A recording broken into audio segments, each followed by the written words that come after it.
Mga kabarangay, narito po tayo ngayon sa LMG Resort and ETV.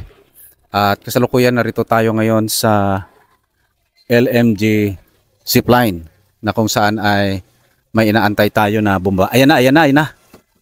Napakaganda pala mga kabarangay. Oh. Tignan po natin ang pagdating nitong dalawang pababa na. Yun, hello! Yes! Okay. Oops. Okay. Yun mga kabarangay, no? Excited sila.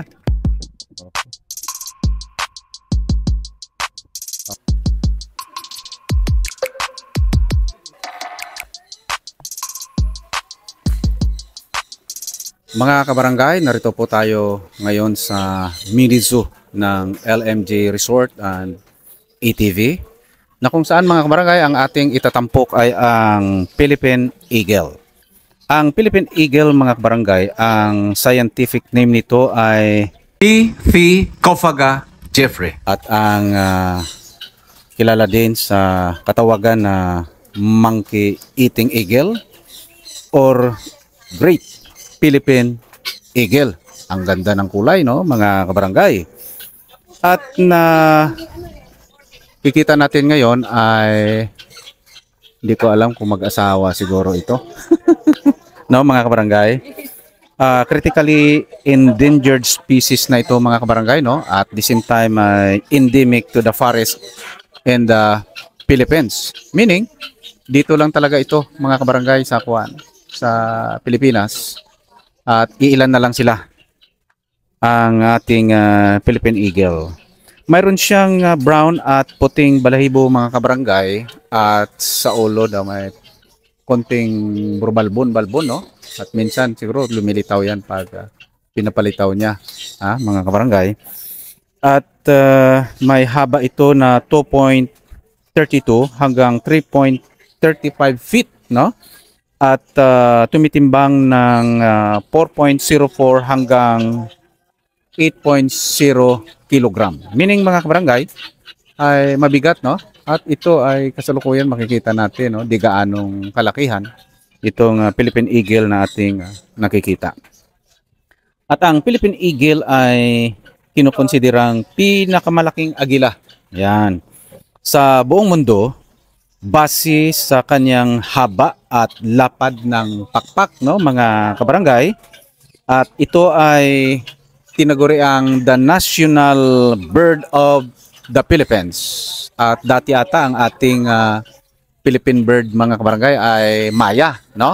Pero sa kapanahunan ni President Ramos, ito ay pinalitan, no, ang Maya ng Philippine Eagle bilang Philippine National Bird natin. Yan. Okay mga kabarangay.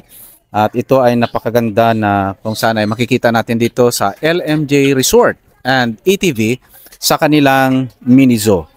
Ang banta nito mga kabarangay sa kanilang buhay ay masabi nating naglalahong mga kagubatan, no? Pag wala na silang mga kagubatan na matirahan o masabi nating kumukunti ang kakahuyan, ugubat sa ating bansa.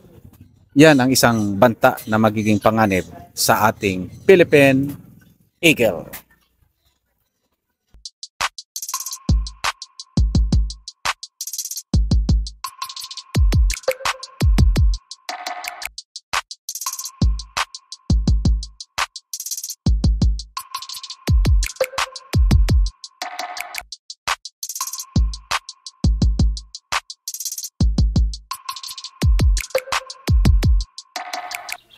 Mga kabarangay, narito tayo muli sa isang alaga naman ng LNG Resort and ATV and Mini Zoo. May alaga naman sila dito na makikita natin. Kaiba ito mga kabarangay, no? Ito ay tinatawag na guinea fowl. Ha? Itong guinea fowl mga kabarangay ay tinatawag ding pet speckled hens. Yan, no? O original fowl. Ito ay nagmula sa Africa. Malayo mga kabarangay Ito ay isang land fowl tulad ng manok, turkey at pugo. Ganda ng kulay mga kabarangay. Kung sa atin pa daw pintok-pintok mga kabarangay, no, ang kanyang kulay at kaiba. So yan po mga kabarangay ang Guinea fowl. Pasyal na mga kabarangay ha, para makita ninyo ang gaganda oh.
Pwede man to sir, ano? Kubangan.